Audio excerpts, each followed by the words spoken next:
Welcome to mega 9 TV. నేను జనని. తెలంగాణలోని హైదరాబాద్ వేదికగా నాంపల్లి ఎగ్జిబిషన్ గ్రౌండ్స్ లో రైతు మహోత్సవ కార్యక్రమం ఘనంగా జరుగుతోంది. ఏప్రిల్ 11న ప్రారంభమైన ఈ కార్యక్రమం ఏప్రిల్ 14వ తేదీ వరకు జరుగుతుంది. రైతు మహోత్సవ కార్యక్రమంలో వ్యవసాయ ఉత్పత్తులకు సంబంధించిన రకరకాల స్టాల్స్ ఏర్పాటు చేశారు. అంతేకాదు వ్యవసాయ పనిముట్లు, యంత్రాలు, నూతన సాంకేతిక పరిజ్ఞానంతో రూపొందించిన పరికరాలు ప్రత్యేక ఆకర్షణగా కొలువుదీరాయి. రైతులకు వ్యవసాయంలో ఎదురయ్యే రకరకాల సమస్యలకు పరిష్కారం చూపుతూ సెమినార్లు నిర్వహిస్తున్నారు నిర్వాహకులు. ఈ కార్యక్రమానికి పెద్ద ఎత్తున రైతులు, ఇతరులు హాజరవుతున్నారు.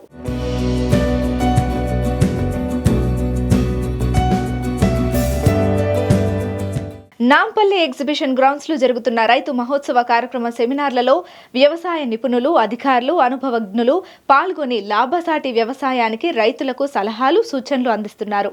ఈ కార్యక్రమం ఉత్పత్తిదారులు తమ ఉత్పత్తులను వినియోగదారులకు వివరించడానికి చక్కని వేదిక అని నిర్వాహకులు తెలియజేస్తున్నారు. ముఖ్యంగా సజ్జలు కానీ, రాగులు కానీ, బాజ్రా కానీ, తర్వాత పెరల్ మిల్లెట్స్ అంటారు, వీటన్నిటినీ కానీ మంచి పోషకాలు ఉంటాయి, వాటికి పురుగు కూడా తక్కువ వస్తుంది. అటువంటి పంటలను ఎంకరేజ్ చేయాలి. ఎంతసేపు పొద్దున్న లేచి వరి, పత్తి, మిర్చి కాదు, ఇటువంటి మిల్లెట్స్ పంటలు కానీ వేసుకుంటే రైతుకి పురుగు తక్కువగా వస్తుంది, మందులు తక్కువగా వాడతారు, మనకి పంట కూడా డబ్బు కూడా బాగా వస్తుంది. లీఫ్ బ్రిక్స్ కనుక తీసుకుంటే 12 గంటలు దాటినట్లయితే అప్పుడు కూడా పురుగు అటాక్ అవ్వదని అంటారండి.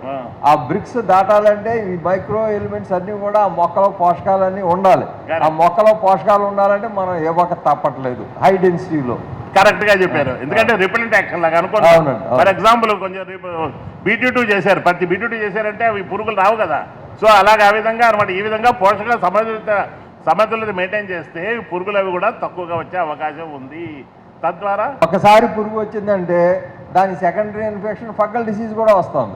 ఎస్, ఒక మారు పురుగు వచ్చినా సెకండరీ ఇన్ఫెక్షన్ అక్కడ కట్ అయిపోతుంది అనమాట, ఇంక మళ్ళీ తిరిగి రాదు. కాబట్టి చెప్పేది రైతులందరికీ మరొకసారి విన్నవిస్తున్నాం. ఎందుకంటే మీకు చెప్పాల్సిన వాళ్ళం కాదు, మీరందరూ పండిస్తేనే మేమందరం వాటి మీద ఆధారపడి ఉన్నాము. అది పత్తి కానివ్వండి, మిర్చి కానీ, వరి కానీ మీరు బాగా పండిస్తున్నారు. వాటితో పాటు ఈ మిల్లెట్స్ని కూడా గుర్తుపెట్టుకోండి. పెరల్ మిల్లెట్ అంటారు, అంటే సజ్జలు, రాగులు ఇటువంటి ఉంటాయా, ఇటువంటి నువ్వులు, అటువంటి పంటలు తక్కువ పెస్ట్ వస్తుంది, మంచి దిగుబడి వస్తుంది, వాటికి పురుగు తక్కువ వస్తుంది, మీకు మంచి లాభాలు వస్తాయని మీకు ప్రత్యేకంగా చెప్తున్నాను అనమాట. ముఖ్య విషయం ఏంటంటే ఈ కెమికల్స్ వాడండి, నేను కాదంటలేదు, కానీ మైక్రో న్యూట్రియంట్స్ వాడడం తప్పనిసరి. భూమి ఆరోగ్యంగా ఉంటేనే పంట ఆరోగ్యంగా వస్తుంది, లేకపోతే పంట సరిగ్గా పండదు అని నేను చెప్తూనే ఉన్నాను. 40 సంవత్సరాల నుంచి నేను ఈ ఇండస్ట్రీలో ఉన్నానండి, పెస్టిసైడ్స్లో ఉన్నాను. రైతులది నా దగ్గర 1,00,000 మంది ఉన్నారు. 1,00,000 మంది రైతులు నా గ్రూప్లో ఉన్నారు. 1,00,000 మంది రైతులు నాకు ఎప్పటికప్పుడు అడుగుతూనే ఉంటారు, సార్ ఈ సమస్య వచ్చింది, ఏ మందు వాడాలి, ఏం చేయాలంటే మందు మాట పక్కకు ఉంచురా నాయన, ముందు ఈ మైక్రో న్యూట్రియంట్స్ వాడాలని చెప్పడం జరుగుతుంది.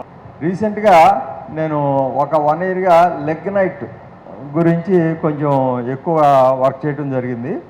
అంటే మొక్కలకి సేంద్రియ కర్పణం బాగా కావాలి. ఈ సేంద్రియ కర్పణం వచ్చిన మొక్కకు అందుబాటులో కనుక ఉన్నట్లయితే మొక్క ఆరోగ్యవంతంగా ఉంటుంది.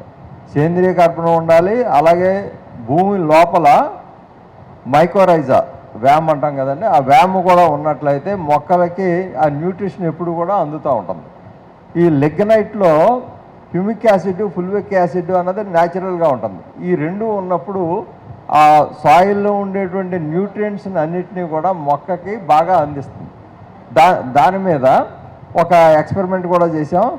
నరసింహరాజు గారు అని ఒక ఫార్మరు, ఆయన ఎక్స్పీరియన్స్ ఒక్క 2 నిమిషాలు తీసుకుందాం ఒకసారి. అందరికీ నమస్కారం అండి, నా పేరు నరసింహరాజు. మేము ఒక 50 ఎకరాల్లో బనానా ప్లాంటేషన్ చేసాము. లాస్ట్ ఇయర్ ఒక 6 మొక్కల మీద లెగ్నైట్ ప్రయోగం చేసినప్పుడు ముందు వెంటనే 1 మంత్లో ఆకులు బాగా వచ్చినాయి. ఆకులు గ్రీన్గా, ఆకు దళసర కానీ, లెంత్ కానీ, విడ్త్ కానీ, కలర్ కానీ ఎక్సలెంట్ కలర్ వచ్చింది. అది తర్వాత ఆ పంటకి కొంచెం నీటి ఎద్దడి అయిన తర్వాత నెక్స్ట్ జనరేషన్ మళ్ళీ పిలక చాలా అద్భుతంగా వచ్చింది. అది 25 కేజీలు అలా వచ్చింది. ఇప్పుడు పిలక నిన్నే హార్వెస్ట్ చేసాము. సుమారుగా 35 కేజీలు గెల వచ్చింది. 200 ఫింగర్స్ వచ్చినాయి గెలకొచ్చి.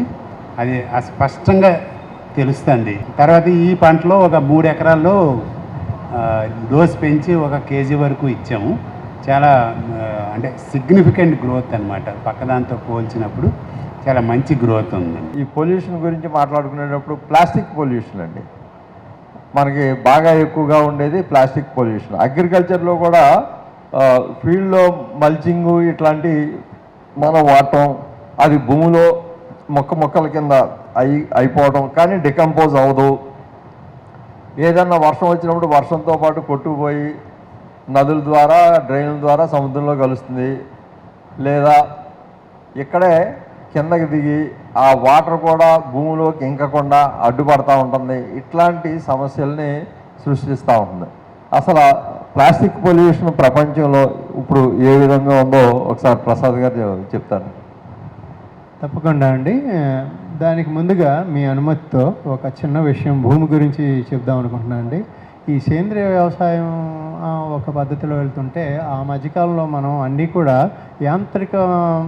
యంత్రాలను వాడి, ఫర్ ఎగ్జాంపుల్ ట్రాక్టర్స్ లాంటి వాటిని వాడి దున్నే పద్ధతులు కూడా ముఖ్యంగా రైతులు అక్కడ ఫోకస్డ్గా ఎంత లోతుగా దున్నుతున్నారు అనేది చూసుకోవడం చాలా తగ్గిపోయిందని విన్నానండి. అది మీలో ప్రత్యక్షంగా ఎంతమందికి ఈ విషయంలో అనుభవం ఉందో నాకు తెలియదు, కానీ ఇక్కడ జరిగే విషయం ఏంటంటే మనం అది జాగ్రత్తగా చూసుకోకపోతే అది కొన్ని తక్కువ ఇంచులు మాత్రమే దున్నగలిగితే మంచిది. అంతకంటే లోతుగా వెళ్తే ఏమవుతుందంటే ఈ భూమి నుంచి మళ్ళీ కార్బన్ను బయటికి రిలీజ్ అవుతుందండి. దీంతోపాటు కొన్ని సందర్భాల్లో ముఖ్యంగా రైస్ పండించే, వరి పండించే ప్రాంతాల నుంచి కూడా మీథేన్ లాంటివి కూడా బయటకు వస్తూ ఉంటాయి అన్నమాట. ఇవన్నీ కూడా గ్రీన్ హౌస్ గ్యాసెస్ అంటారు కదా. దీనివల్ల మీరు ఇవాళ చూసే ఉంటారు హైదరాబాద్లో ఈ సమయంలో మామూలుగా ఉండే వేడి కంటే ఎక్కువగా వేడి ఉంది. ఇలాంటి కారణాలన్నీ దాని వలన వస్తున్నాయి అన్నమాట. రెండో విషయం, చాలామంది రైతులు గమనించాల్సింది ఏంటంటే 1 స్క్వేర్ ఇంచ్ నేల మట్టి తయారవటానికి 500 ఏళ్ళు పడుతుందండి. 500 ఏళ్ళు 1 స్క్వేర్ ఇంచ్ సాయిల్ డెవలప్ అవటానికి. దాని అంతటికి అది మనం ఈ డీప్గా తవ్వేయటం మూలన ఈ మట్టి అంతా ధూళిగా మారి గాలిలో కొట్టుకుని ఎక్కడికో వెళ్ళిపోతుంది అనమాట. అంటే ఈ టాప్ సాయిల్ సారమంతా పోతుంది ఎక్కడికో. సో దానికంటే లోతుగా వెళ్ళిన కొద్దీ మనం ఈ డేంజరస్ గ్యాసులన్నింటినీ బయటికి తీసుకొస్తున్నాం. రెండోది, ఈ మందులు ఏవైనా కానీ క్రిమి సంహారకాలు కానీ ఈ యూరియాలు లాంటివన్నీ వేసినప్పుడు మనం ఈ ప్లాస్టిక్ సంచులను కానీ బాటిల్స్ కానీ వాడుతున్నాం కదా. విచిత్రమైన వ్యవహారం ఏంటంటే మనం మనుషులు అందరం చాలా మేధావులు అనుకుంటాం కదా. అదే బాటిల్, మనం వాడే బాటిల్ మనకంటే ఎక్కువ కాలం జీవిస్తుందంటే మీరు నమ్మగలరా? యాక్చువల్గా అదే జరుగుతుంది. అది నిజం. ఎందుకనంటే మన మేధస్సు అలా మారిపోయింది. ఈ విషయం ఎందుకు చెప్తున్నానంటే ఈ ప్లాస్టిక్ బాటిల్స్ వాటి నిర్మాణాన్ని బట్టి అవి మైక్రో ప్లాస్టిక్గా విడిపోతూ ఉంటాయండి. మీరు బాటిల్ని అలా వదిలేసినా అది డిజంటిగ్రేట్ అయిపోతూ ఉంటుంది అన్నమాట. వాటర్లో పడేస్తే కూడా ఇంకోటి అవుతుంది, నేలలో పడేస్తే కూడా అలాగే అవుతుంది. అది కణాలుగా విడిపోతూ ఉంటుంది. మైక్రో ప్లాస్టిక్స్ అనే దానికి నిర్వచనం ఏంటంటే 5 మైక్రాన్ల కంటే తక్కువ పరిమాణం ఉండే సైజు ఉన్న ప్లాస్టిక్ ముక్కల్ని మైక్రో ప్లాస్టిక్స్ అంటారు. ఇవి కంటికి కూడా కనపడవు. ఇవి గాలిలో ఎగురుతున్నాయి, వాటిని పీలుస్తున్నాం, నీళ్ళల్లో తేలిపోతున్నాయి, అవి మనకు కనపడవు. మన పొలంలో నుంచి, మన కాలువలో నుంచి, మన పిల్ల కాలువలో నుంచి, పెద్ద కాలువలో నుంచి, నది నుంచి సముద్రాలకి ఇందాక అనుకున్నట్టుగానే ఇవి కూడా ప్రవహిస్తున్నాయి. ఈ వెళ్ళే దారిలో ఏమవుతుందంటే ఈ రసాయనాలన్నీ మనం నీళ్లుగా వాడితే మన దేహంలోకి వెళ్తున్నాయి. రెండోది, ఈ మత్స్య పరిశ్రమలు కానీ ఇంకోటి కానీ కాలువల్లో కానీ నదుల్లో కానీ పోని సముద్రాల్లో కానీ ఈ మత్స్య పరిశ్రమ ద్వారా మళ్ళీ చేపలను పట్టుకుంటే అవి మనకు తెలవకుండా ఈ ప్లాస్టిక్ చేపలకు నీళ్లు కావాలి కదా అవి బతకాలంటే, ఆ ప్లాస్టిక్స్ కూడా వాటి నోటి ద్వారా, దొప్పల ద్వారా వాటి బాడీలోకి వెళ్ళిపోయి అవి మళ్ళీ మనం ఇంటికి తెచ్చుకున్న ఆహారంగా వాడుతున్నాం. సో దానివల్ల ఇంకో దుష్పరిణామం వస్తుందన్నమాట. వీటన్నిటి మీద మళ్ళీ ఇందాక మనం అనుకున్నట్టు క్యాన్సర్లు వస్తున్నాయి, అల్జిమేర్స్ వస్తున్నాయి, పార్కిన్సన్ డిసీజులు వస్తున్నాయి, గట్ డిసీజెస్ వస్తున్నాయి, అంటే జీర్ణకోశ వ్యాధులు వస్తున్నాయి, అన్ని రకాల వ్యాధులు వస్తున్నాయి అన్నమాట. మనకే కాదు, మనతో పాటు ఈ ప్లాస్టిక్ మింగిన చేపలు కూడా అనారోగ్యానికి పాలవుతున్నాయి. పెద్ద పెద్ద చేపలు కూడా అవుతున్నాయి. ఇంకో విషయం ఏంటంటే మన సముద్ర తీరాల్లో ముఖ్యంగా మన తీర ప్రాంతాల్లో కూడా ఎంత వ్యవసాయం జరిగినా అక్కడి నుంచి కూడా ఈ ప్లాస్టిక్ మెటీరియల్స్ అవి నీళ్ళ ద్వారా వెళ్తూ ఉంటాయి కదా. అక్కడ ఆ తీర ప్రాంతాల్లో పెరిగే మడ అడవులు కానీ వాటిని కూడా ఈ ప్లాస్టిక్ కవర్ చేయటం మూలన వాటికి ఉండే వేళ్ళు పైకి వస్తాయి. మడ అడవులకు మ్యాంగ్రూవ్స్ అంటారు కదా వాటి వేళ్ళు పైకి వచ్చి గాలి పీల్చుకుంటాయి అనమాట. వాటి చుట్టూ ఈ ప్లాస్టిక్స్ వచ్చినప్పుడు అవి చనిపోతున్నాయి. అలాగే మన ఈ చెరువులన్నీ కూడా ఈ ఫెర్టిలైజర్ రన్ ఆఫ్స్ అంటాం కదా, ఈ నైట్రోజన్, ఫాస్ఫరస్ ఇవన్నీ వచ్చి ఈ ప్లాస్టిక్స్తో సహా వచ్చి మీరు చూడండి మీ ఊళ్ళో చాలా వరకు చెరువులన్నీ పచ్చగా మారిపోయినాయి. దానికి కారణం ఇవన్నీ కూడా. సో వాటిని మనం క్లీన్ చేసే ప్రయత్నం ఇంత మటుకి చేయట్లా. ఫిల్టర్ చేసుకున్నాం, తాగుతున్నాం, అదంతా కూడా చాలా అనారోగ్యాలకి, మనకే కాదు పశువులకు కూడా ప్రాబ్లం వస్తుంది అనమాట. సో ఇవన్నీ కూడా వెరసి మనకి చాలా అనారోగ్యానికి కారణం చేస్తున్నాయి కనుక మనం ఈ ప్లాస్టిక్ వాడే వ్యవహారంలో కూడా మనం జాగ్రత్తగా ఉండాలి. ఇదే ప్లాస్టిక్ బాటిల్ని మీరు నీళ్ళలో పడేస్తే ఒక రకంగా ఉంటుంది, ఎండలో వదిలేస్తే ఒక రకంగా ఉంటుంది. రకరకాల ప్రాబ్లమ్స్ దీనివల్ల వస్తున్నాయి కనుక మనం అందరం చాలా జాగ్రత్త వహించి దీని మీద ప్రత్యేక శ్రద్ధ పెట్టాలి. అంతేకాదు రైతులు తమ అనుభవాలు పలువురితో పంచుకునేందుకు ఈ కార్యక్రమం ఉపయోగపడుతుంది. వివిధ సెమినార్లతో వ్యవసాయ అనుబంధ రంగాల్లో వచ్చే లాభ నష్టాలు వివరించడం జరుగుతుంది. దీని మూలంగా హాజరైన ప్రతి ఒక్కరికి వ్యవసాయంపై ఎంతో అవగాహన కలుగుతుంది. ఈ రోజున తెలంగాణ రైతు మహోత్సవం అనేటువంటి ఒక అతి గొప్ప కార్యక్రమం ఒకటి జరుగుతుంది.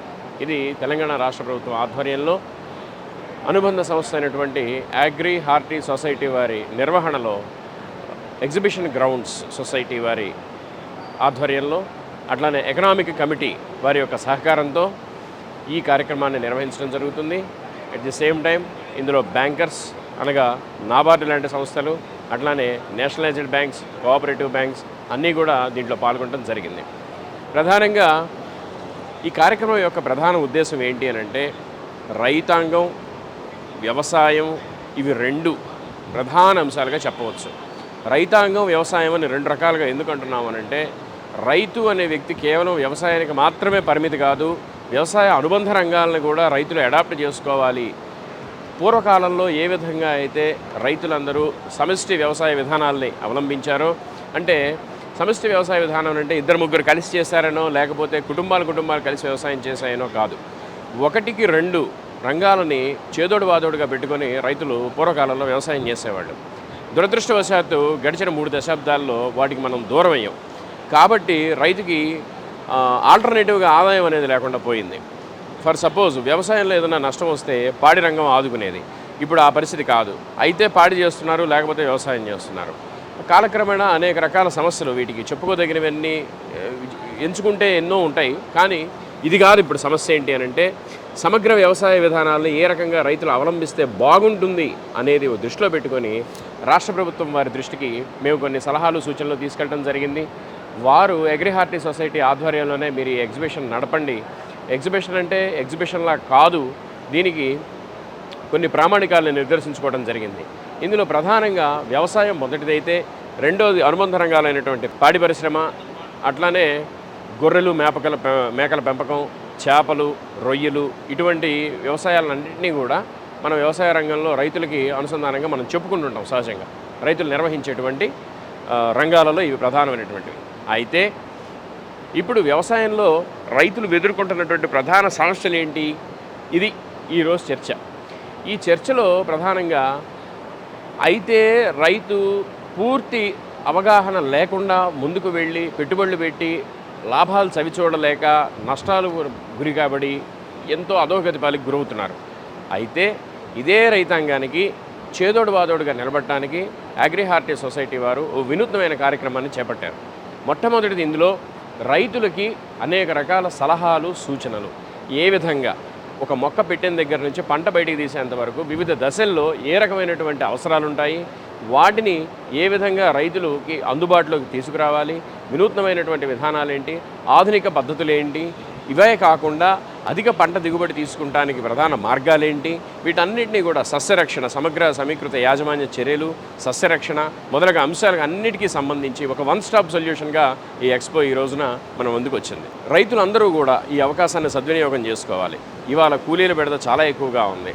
రైతు కూలీలు దొరకని పరిస్థితి.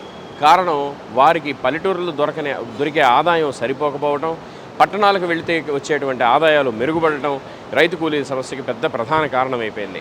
కాబట్టి ఈ సందర్భంలో దీనికి పరిష్కార మార్గంగా మెకనైజేషన్ అనేటువంటిది ఒక ఆసరాగా నిలబడింది రైతుకి. మెకనైజేషన్లో అనేక రకాల సవాళ్లు ఉన్నాయి. పెట్టుబడులు ముందే పెట్టేయాల్సి వస్తుంది, దాని రికవరీ పంట తీసేంత వరకు రావటకపోతే ఎలా, ఇవన్నీ సమస్యలు ఉన్నాయి. వీటికి బ్యాంకింగ్ రంగాల వాళ్ళు లోన్లు ఇవ్వడానికి ముందుకున్నారు. అట్లానే ఆ ముందుకు వచ్చినటువంటి బ్యాంకింగ్ రంగం వారికి కూడా ఇక్కడ భరోసా కలిగించే విధంగా రైతులకి బర్డెన్ లేకుండా ఉండటానికి బ్యాంకింగ్ రంగం వారికి అప్పిచ్చినటువంటి బ్యాంకింగ్ రంగం వారికి భరోసా ప్లస్ ఒకేసారి పెట్టుబడి పెట్టడానికి రైతుకు కూడా ఇబ్బంది లేకుండా ఉండటానికి ఫార్మర్స్ ప్రొడ్యూసర్స్ ఆర్గనైజేషన్స్ మరియు ఫార్మర్స్ ప్రొడ్యూసర్స్ కంపెనీస్ ద్వారా రైతులు కనుక ఈ మిషనరీని ఆ ఎఫ్పిఓలు కనుక తీసుకోగలిగితే అక్కడి నుంచి నామినల్ అద్దె మాత్రమే కట్టుకొని దాన్ని వ్యవసాయంలో ఉపయోగించుకోవటం వల్ల రైతుల నెత్తి మీద పెద్ద భారం తగ్గుతుంది. ఇటు రైతుకు పెట్టుబడి పెట్టాల్సిన పని ఉండదు, అటు బ్యాంకర్కి లోన్ ఇచ్చి ఎదురు చూడాల్సిన అవసరం ఉండదు, వస్తుందో రాదో అనే భయం కూడా ఉండదు. అటువంటి ప్లాట్ఫామ్ కింద కూడా ఈ తెలంగాణ రైతు మహోత్సవం అనేది బాగా ఉపయోగపడుతుంది. మొట్టమొదటి విషయం, రైతుని ఏ విధంగా సేవ్ చేయాలి, రైతుని ఏ విధంగా ఆదాయ సమీకృత సస్యరక్షణ సమగ్ర యాజమాన్య చర్యలు ఏ విధంగా రైతులు చేపట్టాలి, వాళ్ళకి వెన్నంటే ఏ విధంగా నిలబడాలి, వాళ్ళకి క్లాసెస్ ఏ విధంగా ఉండాలి, భూసార పరీక్షలు నిర్వహించుకున్న తర్వాత ఆ మట్టికి ఆ నేలకి సేంద్రియ కర్బనం పెంచుకోవటం, ముఖ్యంగా అన్నిటికంటే ముఖ్యంగా ప్రకృతి వ్యవసాయం చేయటం. ఇప్పుడు ప్రపంచ పర్యావరణ సంస్థలన్నీ కూడా ప్రపంచవ్యాప్తంగా ప్యారిస్ ఒప్పందం గురించి మనందరికీ తెలిసిందే. భూమిలో సేంద్రియ కర్బనం లేకపోవటం వల్ల ఈ రోజున వాతావరణ కాలుష్యం పెరిగిపోయింది, భూతాపం పెరిగిపోయింది, ఋతుపవనాల ఉనికి పెద్ద ప్రశ్నార్థకంగా మారింది.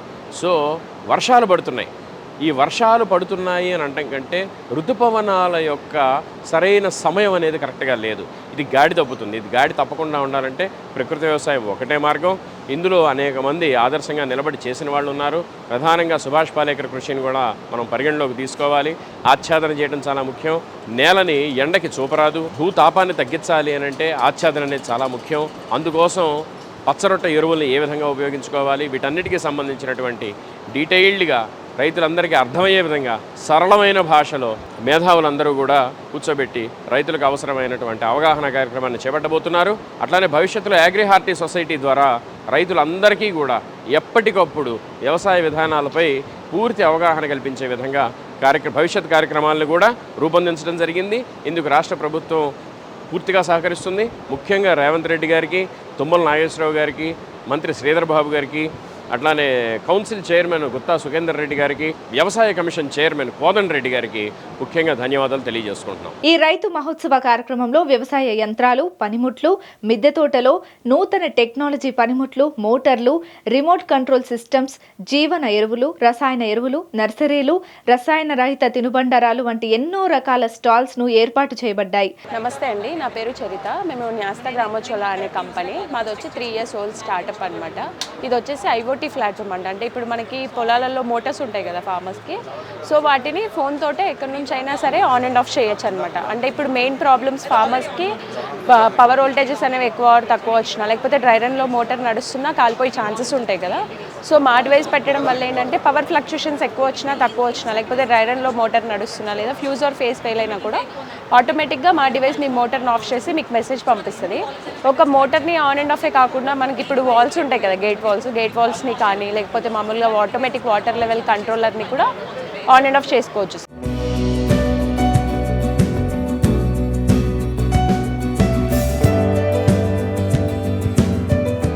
సిరి గోల్డ్ అండి మా బ్రాండింగ్. గత 8 సంవత్సరాలుగా సిరి గోల్డ్ బ్రాండింగ్ తోటి మేము ఇతర దేశాలకి కారము, పసుపు, అన్ని రకాల మసాలా దినుసులు, స్పైసెస్ ఎక్స్పోర్ట్ చేస్తామండి. ఇప్పుడు లోకల్ మార్కెట్లో కూడా డొమెస్టిక్ అండ్ ఆన్లైన్ కూడా సౌకర్యం కలదండి. ఆన్లైన్లో అన్ని రకాల ప్రోడక్ట్స్, హోమ్లీ, మంత్లీ గ్రాసరీస్ మొత్తము హోమ్ డెలివరీ ఇవ్వబడుతుందండి. ఒరిజినల్ గుంటూరు చిల్లీ కారం అండి. తొడిమెలు తీసి సాంప్రదాయ పద్ధతుల్లో మనము దంపులతో కొట్టించిన కారం అండి. అలానే ఇవి మసాలా దినుసులండి, GI ట్యాగ్ సర్టిఫికేటెడ్ అండి. ఇవి ఇతర దేశానికి మొత్తం ఇదేనండి. కేరళ నుంచి ఇవి ఎగుమతి చేయబడుతుంది. కేరళ నుంచి మనం ఎక్స్పోర్ట్ చేస్తామండి. ఇది ఉలవల కారం అండి. అన్ని రకాల కారపొడులు హోమ్ మేడ్గా గానుగ నూనెతో చేస్తామండి. ఇది న్యాచురల్గా పెరిగిన పసుపు అండి. ఇది ట్రైబల్స్ ఏరియా నుంచి తీసుకొని సాంప్రదాయ పద్ధతిలో కుట్టించిన పుష్పండి ఇది. ఇది అన్ని రకాల కూరల్లోకి అన్నిట్లోకి ఉపయోగపడుతుందండి. ఇవి హోమ్ మేడ్ స్నాక్స్ అండి. ఒరిజినల్గా గానుగ నూనెలతో చేసిన స్నాక్స్ అండి.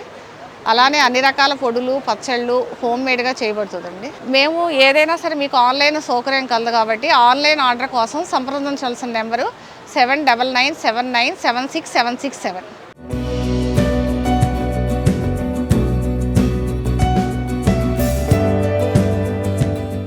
చూస్తున్నారుగా ఈ టెర్రస్ గార్డెన్లో ఈ టవర్ గార్డెన్ గురించి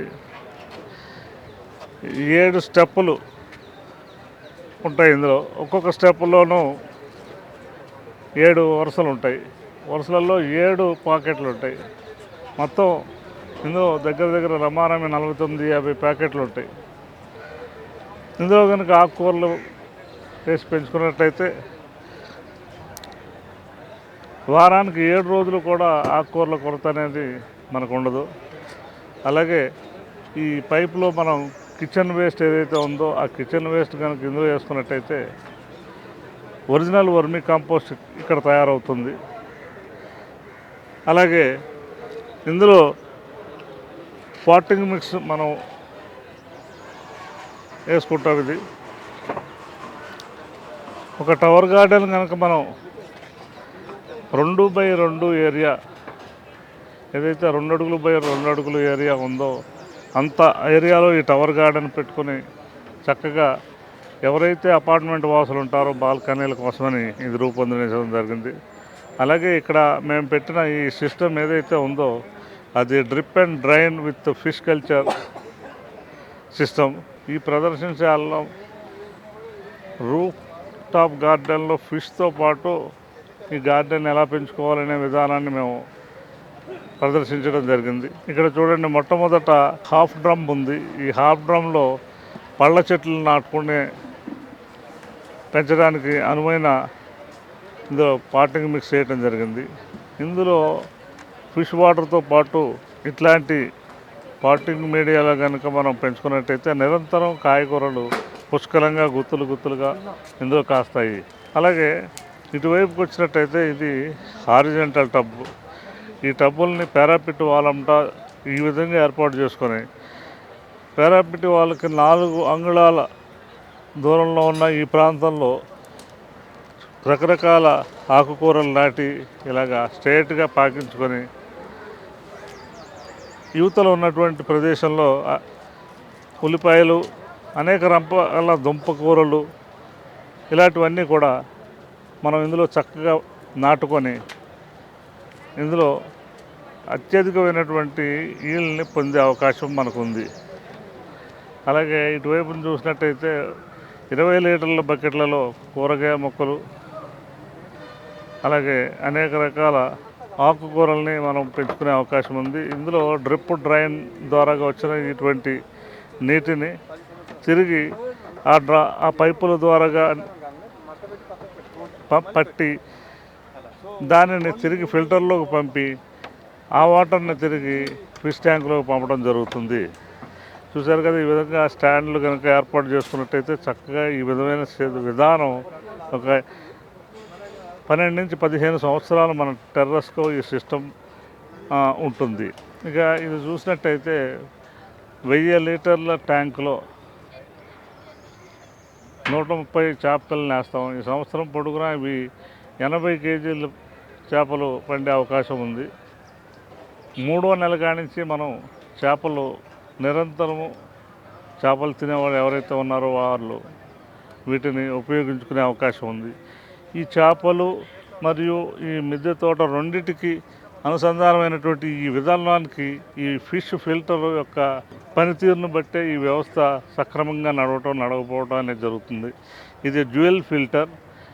ఒకటి చేపలకి, రెండోది మొక్కలకి కూడా ఇందులో ఉన్నటువంటి ఫిల్టర్ సిస్టమ్ చక్కగా ఫిల్టర్ చేసి ఇవ్వటం వల్ల నిరంతరం 365 రోజులు ఆకుకూరలు, కాయగూరలు, కొన్ని రకాల పండ్లు మరియు ఔషధ మొక్కల్ని మనం తీసుకునే అవకాశం ఉంది.